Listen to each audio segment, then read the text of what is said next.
तो बिल्ली थैले से बाहर आ गई है। कबीर दादा के बाहर जाते ही एसपी जमीर ने हुनकारा भरा। बाबर हयात ने कहा, इसका जिम्मेदार अखलाक हुसैन शाह है। अखलाक हुसैन बोला, उसकी आमद से पहले यही तय हुआ था कि वो लड़की मुझसे माफी मांगने आएगी, अब मुझे मतून क्यों ठहरा रहे हो?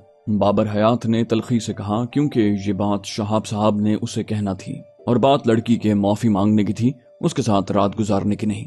नकीबुल्लाह जान ने उन्हें बहस से रोका। कहा, अच्छा अब आपस में नहीं लड़ पड़ना। शहाब कसूरी ने जबान खोली, बोला, ये अच्छा नहीं हुआ, हमें कबीर दादा को मनाना पड़ेगा। नौशाद आफरीदी ने इनकार में सर हिलाया, बोला, हम डरते नहीं उससे, और अकेला उसका गैंग तमाम का मुकाबला नहीं कर सकता। बाबर हयात ने सूरत हाल का तज्जिया करते हुए कहा, बेवकूफों की सी बात न करो, वो अकेला नहीं है, यहाँ पर सिर्फ 6 गैंग्स के बड़े मौजूद हैं, 5 ने आने की जहमत ही नहीं की है। अगर उन 5 को कबीर दादा अपने साथ मिला लेता है तो यकीनन वो भारी बढ़ेंगे। खुद कबीर दादा का गैंग भी सबसे बड़ा है। एसपी ने मुंह बनाते हुए कहा, इसीलिए तो वो अंडरग्राउंड हलकों पर हुक्मरानी के ख्वाब देख रहा है। बाबर हयात बोला, और ये मौका उसे हम लोग फराहम कर रहे हैं। उसकी गुफ्तगू से अंदाजा लगाना मुश्किल नहीं था कि वो कबीर दादा के लिए दिल में नरम गोशा रखता है। नौशाद आफरीदी ने तलखी से कहा, बाबर साहब आप उसे कुछ ज्यादा ही अहमियत दे रहे हैं। शहाब कसूरी ने बाबर की तरफदारी करते हुए कहा, बाबर ठीक कह रहा है, आप लोगों में से एक भी ऐसा नहीं है जो कबीर दादा का मुकाबला कर सके। उसका गैंग भी सबसे बड़ा है और मेरा ख्याल है इससे पहले उसने कभी ऐसा काम नहीं किया जिसकी वजह से हम उस पर शक कर सकें कि वो सबका बड़ा बनना चाहता है। एसपी ने शहाब कसूरी की बात से इत्तेफाक न करते हुए कहा, शमशेर दादा के जाने के बाद उसने कुछ ज्यादा ही परपुरजे निकालने शुरू कर दिए हैं और आप उसकी तरफदारी न करें, वो आप ही की जगह लेना चाहता है। शहाब कसूरी साफ गोई से बोला, मैं शमशेर दादा की तरह का बड़ा नहीं हूँ, मैं तो बस आप तमाम को एक जगह इकट्ठा करके सुलह सफाई करवा देता हूँ, इससे बढ़कर गालिबन मेरी कोई हैसियत नहीं है। बाकी जहाँ तक मेरी जगह संभालने का ताल्लुक है तो आज तक कबीर दादा ने ऐसी कोई हरकत नहीं की। वो शमशेर दादा का शागिर्द है और शमशेर दादा ने ही ये सरबराही मेरे हवाले की थी। नौशाद आफरीदी ने मशवरा दिया, कहा, अगर शमशेर दादा को चंद रोज के लिए बुला लें। बाबर हयात बोला, उसे बम्बई की हवा रास आ गई है, यकीनन वो यहाँ लौटना नहीं चाहेगा। खामोश बैठे नकीबुल्लाह जान ने जबान खोली, तो फिर इन हालात से कैसे निपटा जाए? बाबर हयात ने मशवरा दिया, मेरा तो ख्याल है फिलहाल अखलाक हुसैन को मसालिहत की कोशिश करना चाहिए। खामखा झगड़ा बढ़ाने से कुछ हासिल नहीं होगा। अगर हम तमाम ने मिलकर कबीर दादा के गैंग का खात्मा कर भी दिया तब तक वो भी हमें नाकाबिल तलाफी नुकसान पहुंचा चुका होगा। नकीबुल्लाह जान ने बाबर की तायद में सर हिलाया, बोला, बाबर साहब सही कह रहा है। शहाब कसूरी ने एसपी से मशवरा चाहा, आपका क्या ख्याल है? एसपी जमीर ओढ़ो गला खनकारते हुए बोला, वैसे फिलहाल हम किसी किस्म के झगड़े की हालत में नहीं हैं और वो बेगैरत उस छोकरी के पीछे बावला हुआ है। शहाब ने नौशाद आफरीदी की जानिब देखा, बोला, फिलहाल उसका मुतालिबा पूरा कर देते हैं, लेकिन मैं कोशिश करूंगा कि शमशेर दादा को चंद रोज के लिए बुलवा लूं। जब तक मैं कबीर दादा को मजा न चखा लूं मुझे आराम नहीं आएगा, खासकर उसकी रखेल को तो मैं नहीं छोड़ूंगा। शहाब कसूरी अखलाक हुसैन की तरफ मुतवज्जे हुआ, बोला, शाहजी अब सब कुछ आप पर मुनहसिर है। अखलाक हुसैन ने तंजिया लहजे में कहा, गोया सबका यही फैसला है कि मैं उस 2 टके की छोकरी से माफी मांगू। शहाब कसूरी ने तस्वीर की, फैसला नहीं मशवरा है। अखलाक हुसैन ने मुंह बनाया, एक ही बात है। शहाब कसूरी ने गेंद उसके कोर्ट में फेंकी, आप अपनी बात करें, अगर आपकी नजर में कोई और तजवीज है तो बताएं, इसके अलावा तो यही हल रह जाता है कि अपने अपने गैंग को तैयारी का हुक्म दे दें, कल सुबह तक फैसला हो जाएगा कि किसका कितना नुकसान हुआ है। अखलाक हुसैन ने दांत पीसे बोले, मैं उस छोकरी को छोड़ूंगा तो नहीं। शहाब कसूरी बोला, वो बात का मसला है, यूं भी ये तभी मुमकिन होगा जब आप कबीर दादा से बड़ा गैंग बना लेंगे, अलबत्ता वो उस लड़की को खुद से अलहदा कर दे तब दूसरी बात है, और उस वक्त मेरा ख्याल है कि उसका कोई फायदा नहीं होगा। अखलाक बोला, फायदा नुकसान तो मैं नहीं जानता, लेकिन मैंने उसे कोठे पर न बिठा दिया तो अखलाक हुसैन न कहना। बाबर हयात ने पूछा, शाहजी मुस्तकबिल के मंसूबों को रहने दें, फिलहाल मौजूदा मसले का हल बताएं। अखलाक हुसैन ने एक लम्हा सोचने के बाद फैसला सुनाया, मैं माजरत कर लूंगा। एकदम तमाम के चेहरे पुरसुकून हो गए। शहाब कसूरी ने तहसीन आमेज लहजे में कहा, शुक्रिया शाहजी, हमें आपसे इसी दानिशमंदी और ज़र्फ की तवक्को थी, ये पसपाई नहीं आर्जी तौर पर जंग को टालने की सही है। नौशाद आफरीदी दांत पीसते हुए बोला, देख लेना, जल्द ही कबीर दादा को इसका मजा चखना पड़ेगा। उस छोकरी को अगर भरे मजमे में बेलिबास न किया तो गुंडागर्दी छोड़ दूंगा। बाकी भी अखलाक हुसैन के फैसले को अपने अपने अंदाज में सराहने लगे। कबीर दादा को देखते ही अजीम ने जल्दी से दरवाजा खोल दिया। उसका चेहरा गुस्से से लाल भभूका हो रहा था। عظیم کو اندازہ لگانے میں دیر نہ لگی کہ کوئی بہت بڑا مسئلہ ہو گیا ہے۔ نامعلوم اسے کیوں اس سب کے پیچھے کبیر دادا کی نئی دلہن ہی دکھائی دے رہی تھی۔ نشست سنبھالتے ہی کبیر دادا نے کہا گھر چلو، اور ڈرائیور نے سر ہلاتے ہوئے گاڑی آگے بڑھا دی۔ چوکیدار نے کار کو حرکت کرتے دیکھ کر دروازہ کھول دیا تھا۔ 2-3 منٹ کی خاموشی کے بعد اس نے جھجکتے ہوئے پوچھا، آپ کا 9 بجے والا حکم کارکنوں تک پہنچا دوں؟ کبیر بولا، فی الحال نہیں، اگر ایسا کرنا ہوا تو بتا دوں گا۔ اس کے بعد گھر آنے تک خاموشی چھائی رہی۔ کار کے رکتے ہی عظیم عقبی نشست کا دروازہ کھولنے کے لیے جلدی سے باہر نکلا، مگر کبیر دادا نے اس کا انتظار نہ کیا تھا۔ اس نے پوچھا، دادا آرام کریں گے یا کہیں جانا ہوگا؟ آرام کرو کہہ کر اس نے اندر کی جانب قدم بڑھا دیے۔ نہ چاہتے ہوئے بھی اس کی متلاشی نگاہیں تناوش کو ڈھونڈنے لگیں۔ شاید وہ سو رہی تھی، ورنہ گاڑیوں کے اندر آنے پر وہ لازماً باہر نکلتی۔ اسے کمرے میں بھی موجود نہ پا کر کبیر دادا کا پارا ایک دم بلند ہو گیا۔ گھنٹی بجا کر اس نے کام والی کو بلا لیا۔ جی صاحب جی، راحت خالہ نے اندر داخل ہوتے ہی پوچھا۔ کبیر نے کہا، تناوش کہاں ہے؟ راحت خالہ نے حیرانی سے جواب دیا، گھر تک گئی ہے صاحب جی۔ اس کی حیرانی بجا بھی تھی کہ اس سے پہلے کبیر دادا نے کبھی کسی لڑکی کے متعلق استفسار نہیں کیا تھا، چاہے وہ ایک رات گزار کر جانے والیاں ہوں، چاہے 2-3 دن وہاں گزارنے والیاں ہوں۔ اسے ہاتھ سے جانے کا اشارہ کرتے ہوئے وہ صوفے پر بیٹھا اور موبائل فون جیب سے نکال کر تناوش کا نمبر ملانے لگا، مگر پھر کسی سوچ کے تحت اس نے گھنٹی جانے سے پہلے رابطہ منقطع کر کے دوبارہ کام والی کو بلانے کے لیے گھنٹی بجا دی۔ راحت خالہ دوبارہ اندر آئی۔ جی صاحب جی۔ کبیر بولا، وہ گھر تک کیسے گئی ہے؟ وہ بولی، الہی بخش چھوڑنے گیا تھا صاحب جی۔ کبیر بولا، ٹھیک ہے جاؤ۔ اسے جانے کا کہہ کر اس نے دونوں ہاتھوں سے اپنا سر تھاما۔ 2-3 منٹ سوچنے کے بعد وہ کسی کا نمبر ملانے لگا۔ دوسری گھنٹی پر ہی کال وصول کر لی گئی۔ آداب کبیر دادا۔ کبیر بولا، یار پاشا، شام کو 9 بجے میرے پاس آ سکتے ہو؟ وہ بولا، کبیر دادا شرمندہ نہ کریں، آپ کے حکم کی سرتابی کا میں کیسے سوچ سکتا ہوں؟ کبیر مزید بولا، کاشف راجپوت، اسد خان، شیر خان اور فصیح الدین کو بھی ساتھ لے آنا۔ پاشا ہنسا، بولا، کوئی میٹنگ وغیرہ ہے یا دعوت کر رہے ہیں؟ وہ صاف گوئی سے بولا، کوئی ضروری بات ہے۔ پاشا بولا، ویسے اڑتی اڑتی خبریں تو مجھ تک بھی پہنچ گئی ہیں، سنا ہے شادی وادی کے چکروں میں پڑ گئے ہیں۔ کبیر بولا، باقی کی تفصیل ملنے پر ہوگی۔ پاشا نے کہا، ٹھیک ہے دادا، جلدی ملیں گے، اور اس نے رابطہ منقطع کر دیا۔ اس نے موبائل فون ایک طرف پھینکا اور صوفے کی پشت پر سر ٹیکتے ہوئے آنکھیں بند کر لیں۔ اسی وقت دروازہ کھلنے کی آواز پر وہ اس طرف متوجہ ہوا۔ تناوش ہاتھ میں سامان پکڑے اندر داخل ہوئی تھی۔ ایک جھٹکے سے سیدھا ہوتے ہوئے وہ دھاڑا، کہاں گئی تھی تم؟ اسے غصے میں پا کر تناوش ہکا بکا رہ گئی۔ بولی، میں گھر تک گئی تھی۔ اس کا غصہ تناوش کی سوچ سے ماورا تھا۔ کبیر بولا، کس سے پوچھ کر؟ اور ایک دن میں تمہیں ماں کی یاد ستانے لگی؟ وہ بولی، مجھے پوچھنے کا خیال نہیں رہا، سوچا تھا آپ کی آمد سے پہلے واپس لوٹ آؤں گی، مگر آپ کچھ جلدی لوٹ آئے ہیں۔ وہ ابھی تک غصے میں تھا۔ بولا، تمہیں میری روزمرہ کا کیا پتا؟ وہ بولی، تو ہو کیا گیا ہے، گھر تک ہی گئی تھی۔ بے پرواہی سے کہتے ہوئے اس نے ہاتھ میں پکڑا سامان کرسی پر رکھا اور اس کے قریب آ گئی۔ کبیر بولا، یہ بکواس اس لیے کر رہی ہو کہ تمہیں صورتحال کا علم نہیں ہے اور یہ پتہ نہیں ہے کہ میرے کتنے دشمن ہیں جو تمہیں نقصان پہنچا سکتے ہیں۔ وہ بولی، اف اللہ جی، اتنی فکر مندی؟ شوخی بھرے لہجے میں کہتے ہوئے وہ قالین پر بیٹھ کر اس کے بوٹ کھولنے لگی۔ ایک دم کبیر دادا کو لگا کہ اس کا غصہ کرنا اور تشویش کا اظہار واقعی یہ ظاہر کر رہا تھا کہ اسے تناوش کی فکر تھی، لیکن اس بات کا اقرار کرنا اس کے لیے ممکن نہیں تھا۔ وہ فوراً غصے کا اظہار کرتے ہوئے بولا، فکر کرتی ہے میری چوتی، اور تمہیں کس نے کہا ہے کہ میرے بوٹ اتارو؟ وہ اطمینان سے بولی، کیونکہ آپ اس وقت آرام کرتے ہیں، 7 بجے تک لیٹتے ہیں، 8 بجے ڈنر کر کے گھر سے نکل جاتے ہیں، واپسی رات کے 1-2 بجے ہوتی ہے، کبھی کبھی پوری رات نہیں آتے۔ کیا خیال ہے آپ مجھے اپنی روزمرہ نہیں بتائیں گے تو میں کسی اور سے بھی نہیں پوچھوں گی؟ یہ کہتے ہی وہ مسکرائی۔ بولی، آج پتہ نہیں کیوں جلدی لوٹ آئے ہیں، شاید نئی نویلی دلہن کی یاد ستانے لگ گئی تھی، اسی وجہ سے غصہ بھی کر رہے ہیں کہ میں کہاں گئی تھی، ہے نا؟ اس نے بیزاری بھرے لہجے میں کہا، دماغ خراب نہ کرو۔ وہ بولی، اچھا نہیں کرتی دماغ خراب، اب غصہ تھوکیں اور آرام کریں، آج کے بعد پوچھے بغیر خوابگاہ سے باہر قدم نہیں نکالوں گی۔ جوتے اتار کر وہ اس کی ٹائی کی گرا ڈھیلی کرنے لگی۔ وہ بولا، مجھے تمہارے مشورے کی ضرورت نہیں ہے۔ اسے ایک طرف ہٹا کر وہ ڈریسنگ روم کی طرف بڑھ گیا، مگر وہ اس کی بیزاری کو خاطر میں لائے بغیر اس کے ساتھ ہی چل پڑی۔ کبیر بولا، میرا خیال ہے میں بچہ نہیں ہوں، لباس تبدیل کر لوں گا۔ اسے اپنے ساتھ ڈریسنگ روم میں گھستے دیکھ کر وہ چلا گیا۔ وہ شوخی سے بولی، ہاں بچے تو نہیں ہیں، مگر اتنے بڑے بھی نہیں ہوئے کہ آپ پر دھیان دینا چھوڑ دوں۔ کبیر نے اسے ڈرانے کے لیے تھپڑ تولا دوں گا ایک۔ وہ بولی، سچ میں؟ الماری سے سلیپنگ سوٹ نکال کر اسے تھماتے ہوئے اس نے شوخی سے آنکھیں مٹکائیں۔ کبیر دادا اسے گھور کر رہ گیا۔ وہ بولی، گھورنا بند کریں اور بنیان بھی اتار لینا، اس دن آپ کو ملنے آئی تھی، اسی بنیان میں جناب آرام فرما رہے تھے۔ बड़ी माँ की तरह एक और नसीहत झाड़ते हुए वो बाहर निकल गई। कबीर दादा को समझ नहीं आ रहा था कि वो कैसे उसकी हर बात बर्दाश्त कर रहा है। ड्रेसिंग रूम से निकलकर उसने अपना सामान उठाया और दोबारा अंदर घुस आई। अलमारी में लटके खाली हैंगर्स के साथ वो अपने कपड़े लटकाने लगी। कबीर दादा लिबास तब्दील करके बेड की तरफ बढ़ गया।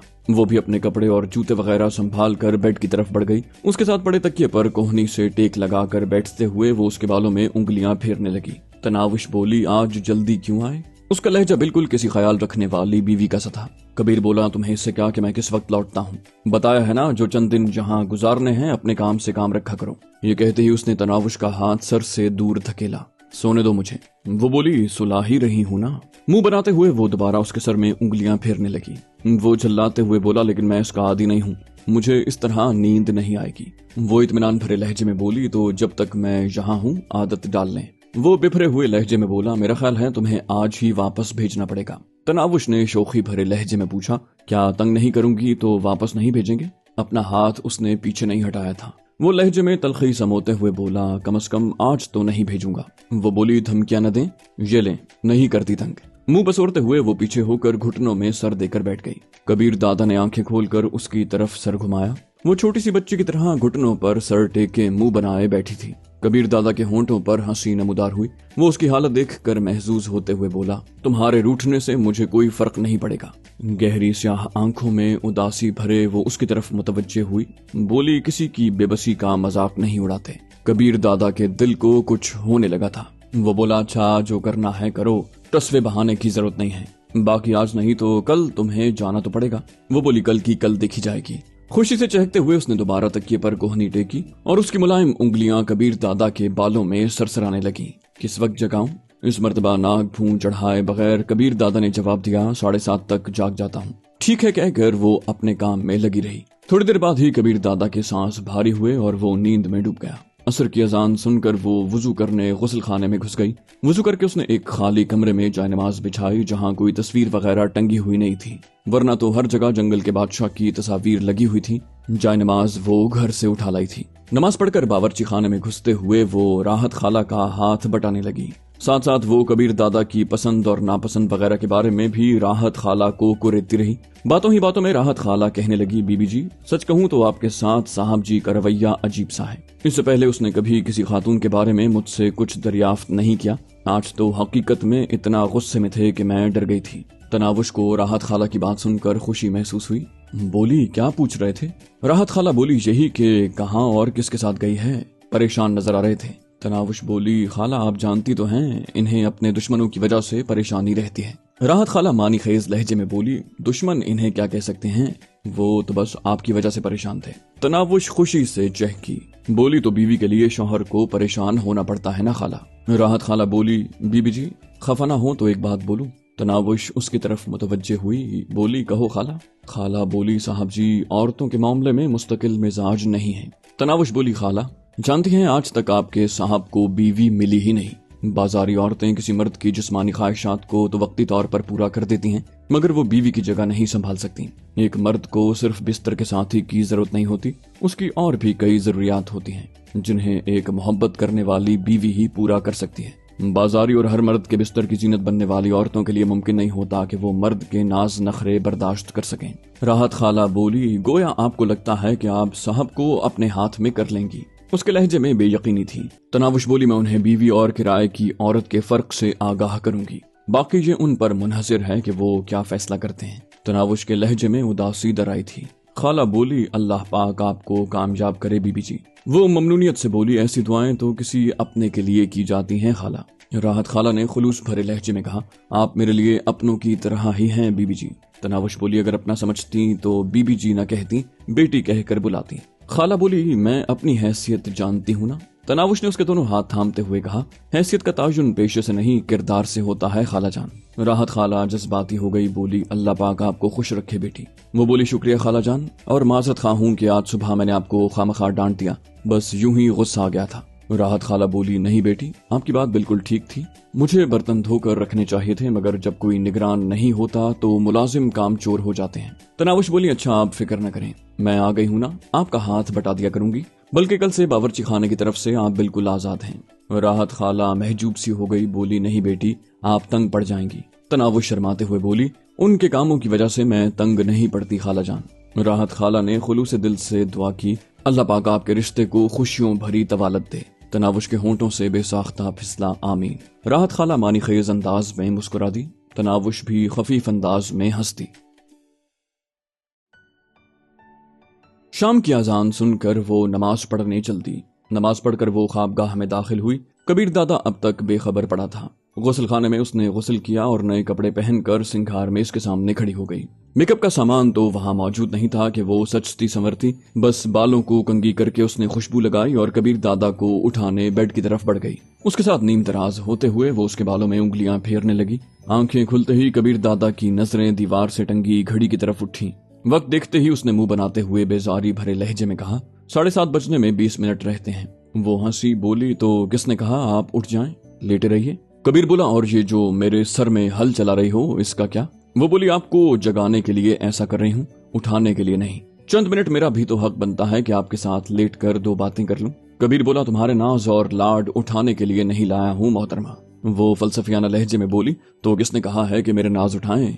मैं नाज उठाने आई हूँ, उठवाने नहीं। कबीर दादा झल्लाते हुए बोला, फिर वही रोमांस। वो कहाँ बाज आने वाली थी? शरारती लहजे में बोली, जो प्यारा लगता है ना उससे रोमांस झाड़ा जाता है जनाब। कबीर दादा ने संजीदगी से उसकी आंखों में घूरा, तो मैं तुम्हें प्यारा लगता हूँ। उसने अपनी गहरी स्याह आंखें कबीर दादा की जानिब उठाई जिनमें चाहत का समंदर मौजूद था। बोली, आपको क्या लगता है? कबीर बोला, दिमाग काम नहीं कर रहा तुम्हारा। उसकी आंखों में झांकते हुए कबीर दादा को कुछ होने लगा था। वो नजरें चुराते हुए उठ बैठा, मगर उसके बेड छोड़ने से पहले तनावुश ने उसके कंधे से पकड़कर पीछे खींचते हुए दोबारा तकिए पर लिटा दिया। बोली, अभी तक 7:30 नहीं बजे, आप बिस्तर नहीं छोड़ सकते। कबीर बोला, ये चोंचले मुझे बिल्कुल पसंद नहीं समझी। कबीर ने उसे दूर धकेलने की कोशिश की, मगर वो बुरी तरह उससे चिमट गई। बोली, क्यों इतना भी हक नहीं बनता कि आप 2 मिनट मुझसे बातें कर लें? वो जिक होते हुए बोला, तो बातें करने के लिए और वक्त नहीं मिलेगा? तनावुश बोली, किस वक्त मिलेगा? खाना खाकर आप घर से निकल जाएंगे और फिर मालूम नहीं 12 बजे लौटेंगे या उससे भी देर कर दें। अलबत्ता वादा करें कि 10-11 तक लौट आएंगे तो जाने देती हूँ। कबीर बोला, दिमाग दुरुस्त है तुम्हारा, कुछ ज्यादा ही परपुर्जे निकालना शुरू कर दिए हैं तुमने। कबीर दादा को सचमुच तप चढ़ गई थी। दूर हटो, उसने सख्ती से उसे दूर झटका। वो ढीठपन से उसे चिमटी रही। बोली, बस 5 मिनट और, 7:30 बजे चले जाना। उठने का इरादा तर्क करते हुए कबीर दादा ने सर पकड़ लिया। उफ, उसके वहम गुमान में भी नहीं था कि एक ही दिन में वो इतनी बेतकल्लुफ हो जाएगी जैसे बरसों की आशना हो। कभी कभी तो उसे यूं महसूस होने लगता जैसे वो वाकई उसकी महबूबा है। वो बोली, इतने ही तंग पड़ रहे हैं तो ये लें, जाएं। वो उठते हुए उससे दूर हो गई। कबीर उठते हुए बोला, शुक्रिया, अब बराह मेहरबानी चंद दिन नाराज ही रहना। मगर उसके गुस्ल खाने में घुसते ही वो मुस्कुराते हुए उठी और ड्रेसिंग रूम की तरफ बढ़ गई। उसके लिए इस्त्री शुदा सूट निकालकर उसने बाहर लटकाया और खुद खाना लेने चल दी। राहत खाला उसे बावर्ची खाने ही में नजर आई थी। वो बोली, खाला जान आप जाएं, आराम करें। बताया था ना जब तक मैं यहाँ हूँ आप बावर्ची खाने की तरफ से बेफिक्र हो जाएं। खाला ने फिक्रमंदी से कुछ कहना चाहा, मगर बेटी। तनावुश कता कलामी करते हुए बोली, बहस को छोड़ दें खाला जान, मैं ये सब अपनी खुशी से कर रही हूँ। खाला दुआ देते हुए बाहर निकल गई। खुश रहो बेटी। तनावुश चूल्हे पर तवा रख कर जल्दी जल्दी रोटियां डालने लगी। रोटियां पकाकर उसने खाने के बर्तन ट्रॉली में सजाए और ख्वाबगाह की तरफ बढ़ गई।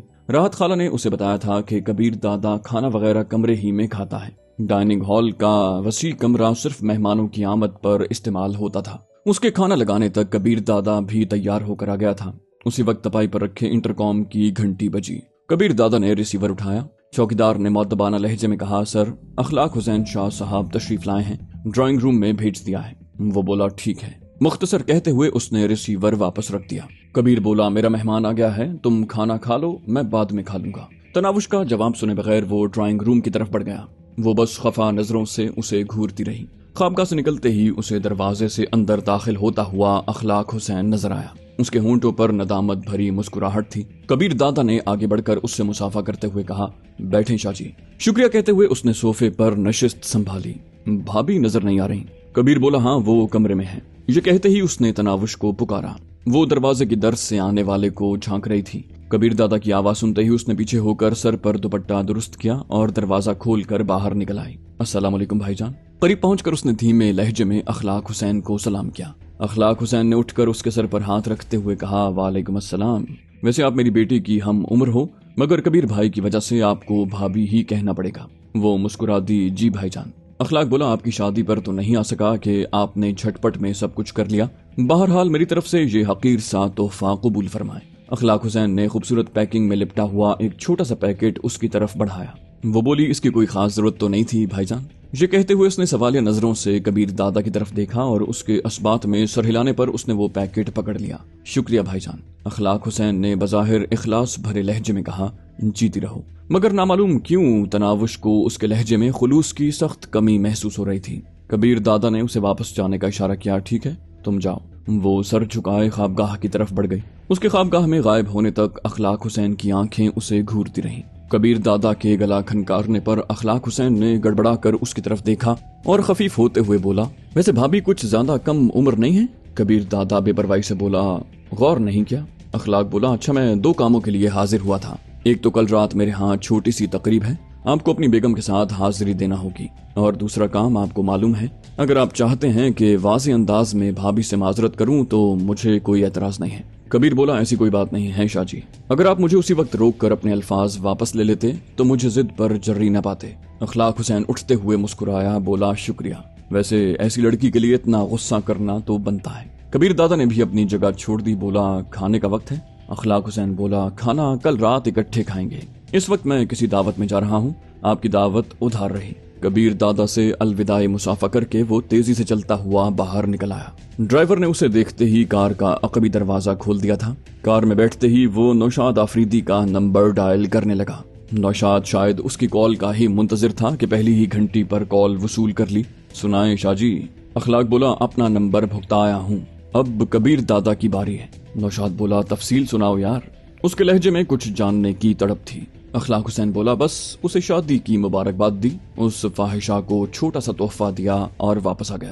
نوشاد بولا، کیسی ہے؟ اس مرتبہ اس نے صاف طور پر منہ سے اگل دیا تھا کہ اسے کیا جاننے کی خواہش تھی۔ اخلاق بولا، سچ کہوں تو وہ کمینہ فضول میں پاگل نہیں ہوا جا رہا، اگر اس سے جھگڑا نہ ہوا ہوتا تب بھی اس لڑکی کو دیکھنے کے بعد میں اس کے حصول کی کوشش ضرور کرتا۔ اخلاق حسین نے اپنے دماغ میں چھپی غلاظت اگلی۔ نوشاد گل نے بلند و بانگ قہقہ لگایا، بولا، اب تو اس رکھیل کو دیکھنے کی خواہش اور بڑھ گئی ہے۔ اخلاق بولا، امید ہے کل رات کی تقریب میں تمہاری یہ حسرت باقی نہیں رہے گی۔ نوشاد نے مسکراتے ہوئے کہا، شاہ جی، انہی باتوں نے تو ہمیں آپ کا مرید بنایا ہوا ہے۔ اخلاق حسین بھی کھلکھلا کر ہنس پڑا۔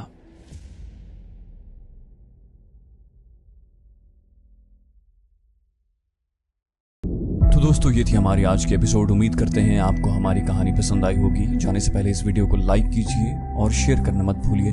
کامنٹ کر کے ہمیں بتائیے کہ آپ کو ہماری ویڈیو کیسی لگی، اور اگر ابھی تک آپ نے اس چینل کو سبسکرائب نہیں کیا تو اسے سبسکرائب کیجیے اور بیل آئیکن دبا کر آل نوٹیفیکیشنز آن کر لیجیے۔